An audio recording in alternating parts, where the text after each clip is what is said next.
So is President Zelenskyy right that there are UK goods, components going to help Vladimir Putin in his war effort? Well, we've been tracking this for quite some time, looking at the flow of goods around from the UK to elsewhere.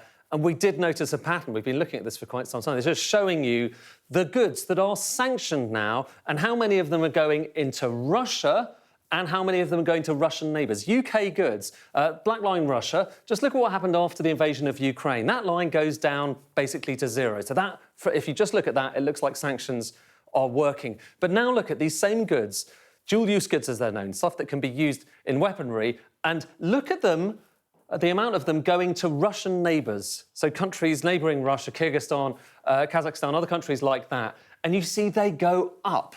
They go up quite sharply. And we were wondering, actually, in recent months, has that come down? Has that line gone down towards zero in terms of sanctioned goods going to Russian neighbours? Well, the short answer is no. In fact, it's gone up. It's up by 111% over this period compared with the pre-invasion period.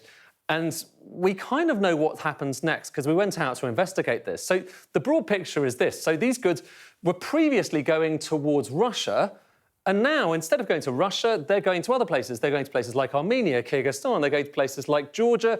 They're going to places like Uzbekistan and other areas on the neighbouring, in the kind of Caucasus and all this, also in Central Asia. And then, generally speaking, you know, the data gets a bit more shaky at that point. But what we suspect is they get shuffled around here. So maybe to Azerbaijan, maybe to Georgia, maybe to other countries as well. We know some of them go down to Armenia. And then we know that some of them end up going over the border from Georgia and also from other points there. And we know that because we've tracked it. We went out to the border between Georgia and Russia, and what we saw there, very strikingly, was lots of European cars which are also sanctioned, waiting to go across the border. And the reason why we're looking at the cars is they're harder to hide, but there were also all these trucks lined up. You can see a few of them there. We just don't know what's inside them, but we do know that a lot of sanctioned goods are ending up seemingly on the borderlands with Russia, and then we know they end up within those battlefields in terms of those weapons.